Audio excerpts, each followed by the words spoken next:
Bill Anderson, you've been chasing a story about the security guards at Harrah's getting a little physical with some of the unruly guests, but there's an update. There's a new lawsuit that was just filed. What do you got? Well, this is Amy Walsh, registered nurse from Metuchen. She was excited to go to the Harrah's pool after dark for her legally blind cousin's bachelorette party. They made a reservation, a VIP reservation, for 6. They walked around, they were having a good time, when security came over and said that their table could only hold 5. They resisted, they argued, they said they made a reservation for 6, and all hell broke loose.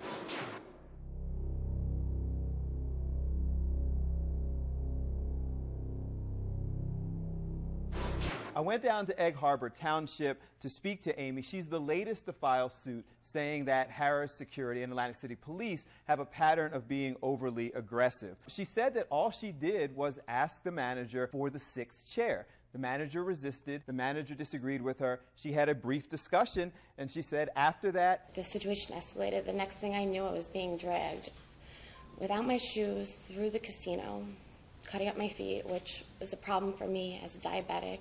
And then from there, I was in the holding cell. And then you saw on the videotape the aftermath of that.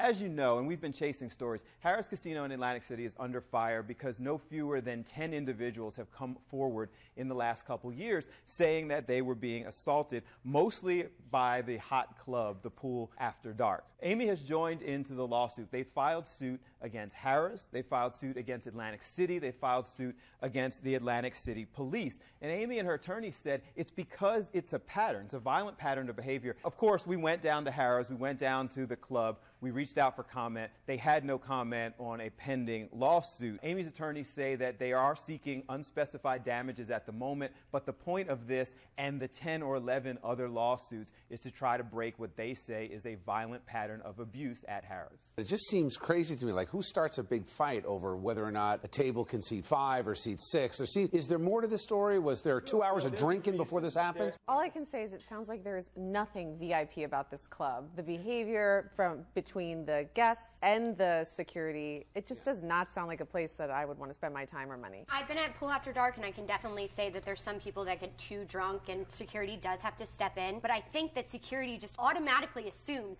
if somebody's rowdy, they have to get as physically violent because this person's probably hammered. It is important to note that the city and the police are part of this because Harrah's contracts with the Atlantic City Police. So in a lot of circumstances, the security guards are actually supposed to be trained police officers.